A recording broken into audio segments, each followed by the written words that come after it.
Soalan yang ketiga, apa nak kena sedia untuk ke offshore? Oke, ini soalan yang populer lah.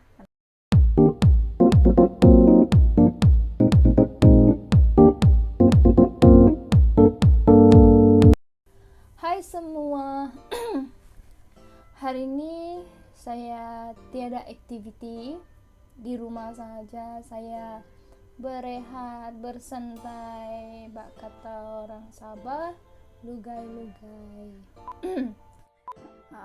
Kalau orang react kepada video kan, video react. Kalau video hantu, tengok video tuh, oh kita react video hantu. Tapi ini saya mau react pasal artikel, sambil saya baca, sambil saya bercerita. Apa yang saya tahu saya akan explain. Kalau saya tidak tahu, kamu google lah juga, sama-sama kita belajar. So, pada yang pertama kali hadir di YouTube channel I am Janet Net, dan jangan lupa untuk tekan butang subscribe, on notification untuk tidak ketinggalan video-video baru daripada YouTube channel saya. Tekan komen, like, dan share. Thank you. Saya buka artikel nih. Artikel Siakap Keli. So, saya cerita sedikit pasal artikel dia lah. Dia punya tajuk gaji dibayar beratus-ratus sehari. Pemuda kongsi keseronokan bekerja di offshore sebagai offshore medic. Apabila berbicara tentang kerja di luar pesisir, yaitu offshore, pasti ramai yang membayangkan kerja berisiko tinggi, jarang balik ke rumah, dan bergajinya besar. Biasalah, asal offshore aja gaji besar. Mindset orang lah. Tapi tiada ramai yang tahu saluran untuk bekerja dekat sana.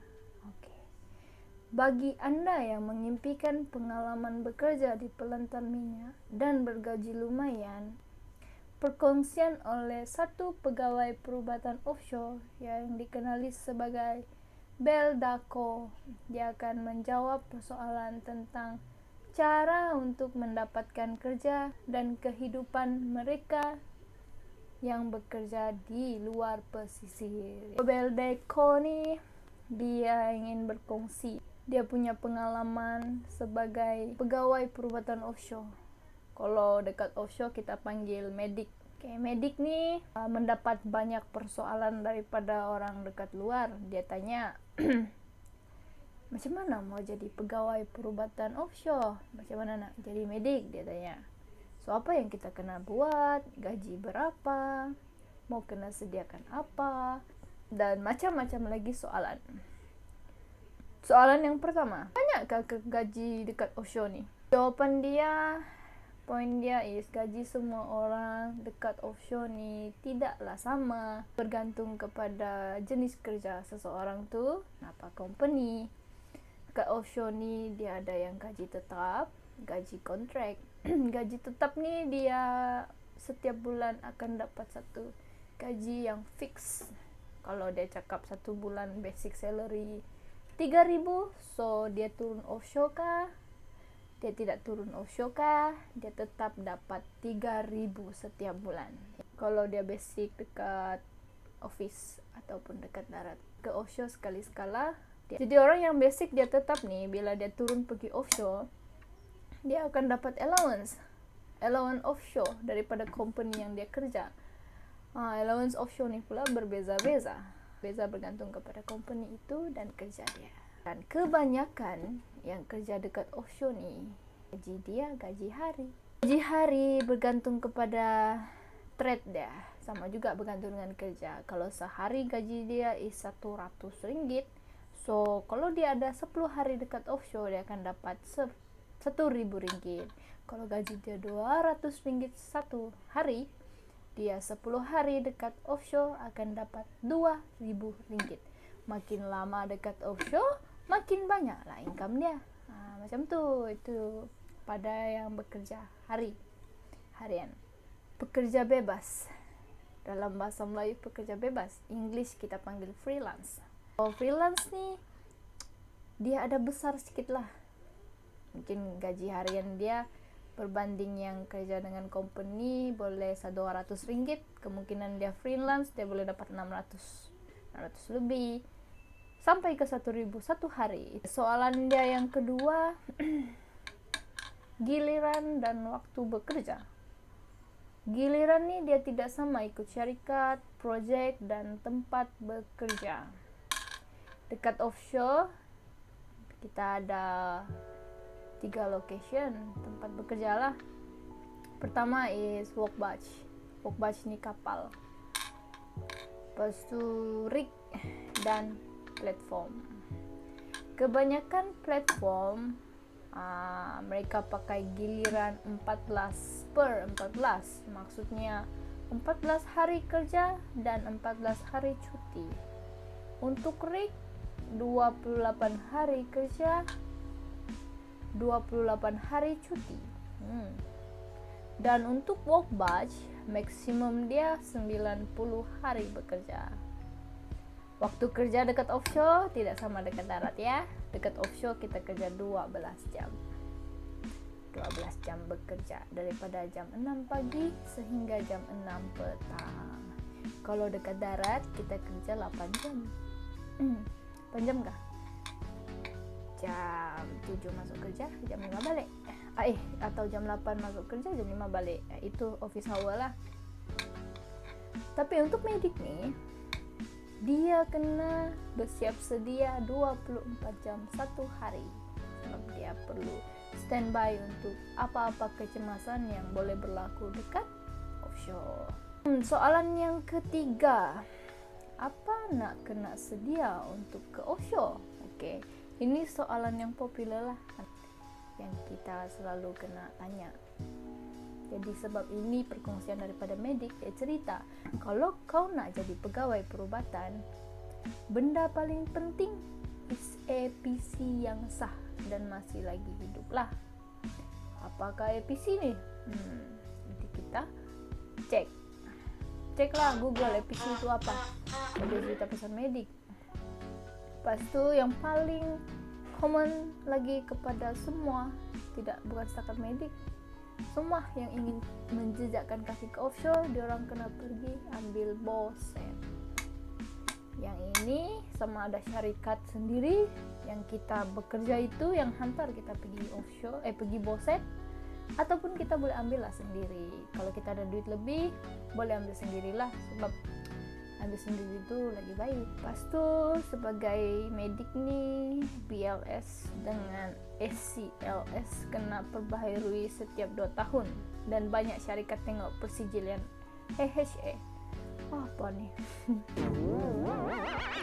Lepas tu kena ada AMRO. Okeylah, ini cerita dia pasal course medik. Soalan yang keempat, green card, CIDB, NAIOS, degree, OSH perlu ada ke?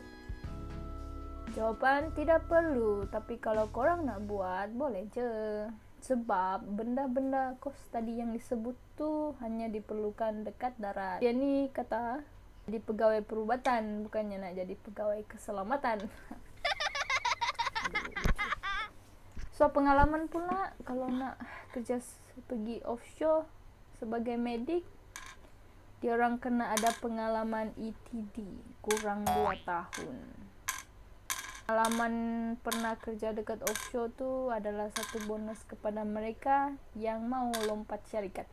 Maksudnya lompat syarikat kalau dia sudah ada satu company, dia ada pengalaman, dia mau lompat pergi company yang lain, menutup company satu lagi, memberikan lebih lagi. Itu kelebihan lah sebab dia ada pengalaman. Skop kerja dekat offshore. Semua tempat tidak sama, tapi benda asas banyak yang sama. Asasnya, kerja kau macam kad ID dan KK. Selain layan pesakit, kau kena layan benda-benda dokumentasi yang lain.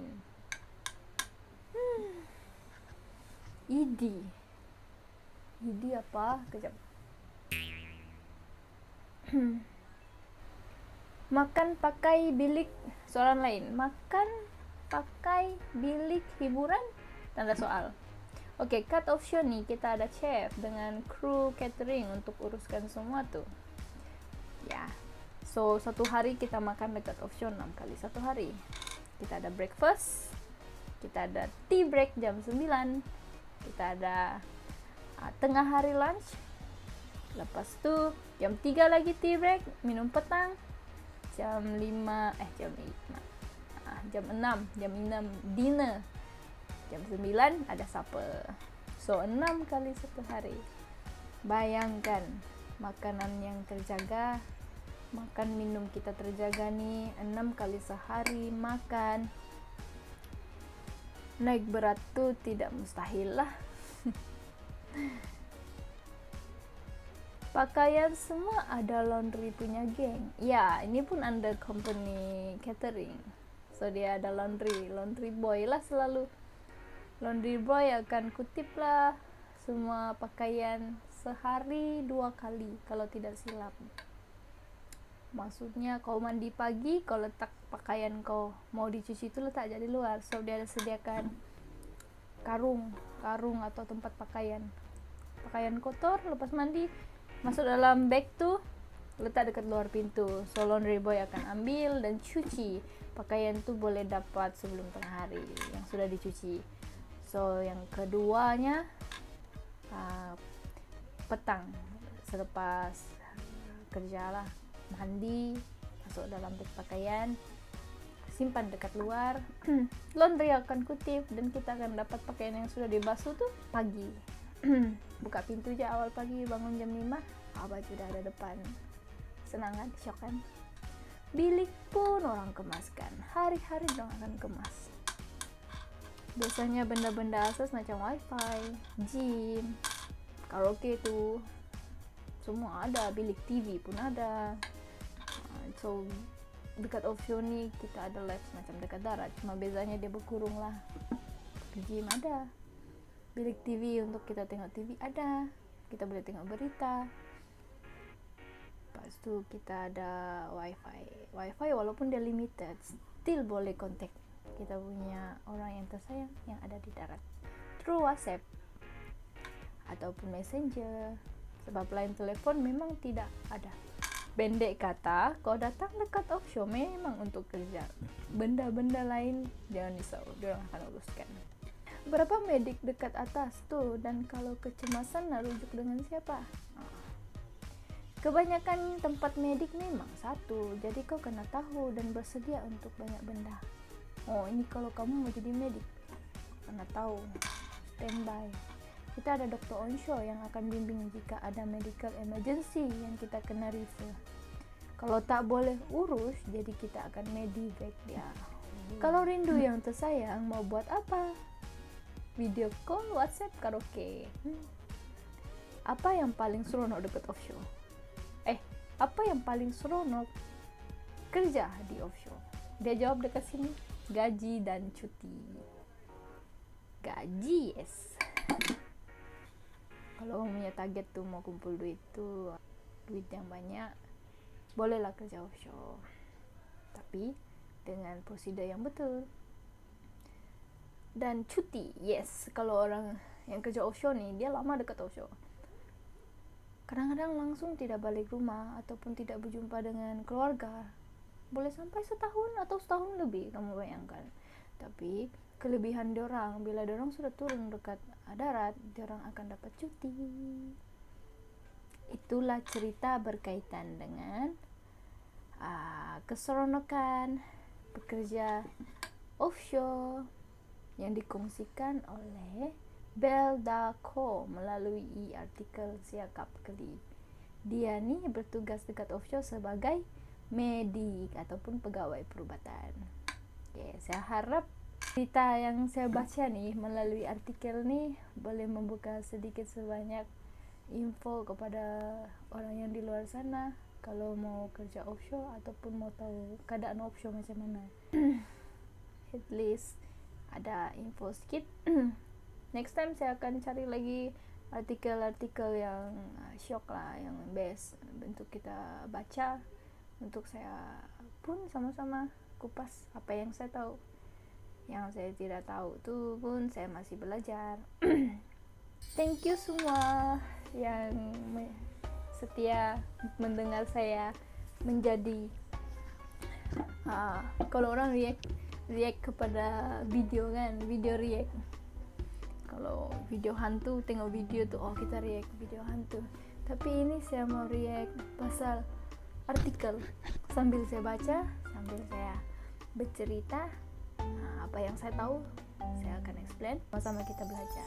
Itu info berkaitan dengan pegawai perubatan dekat offshore, dan dia ada cerita pasal live dekat offshore itu macam mana. Terima kasih sekali lagi. So next nanti saya akan cari artikel yang sesuai, yang shock untuk saya baca lagi, untuk saya react, untuk saya review. Thank you so much, dan jangan lupa untuk tekan notification supaya kamu tidak ketinggalan untuk next video saya lepas ini. Thank you so much. Thank you.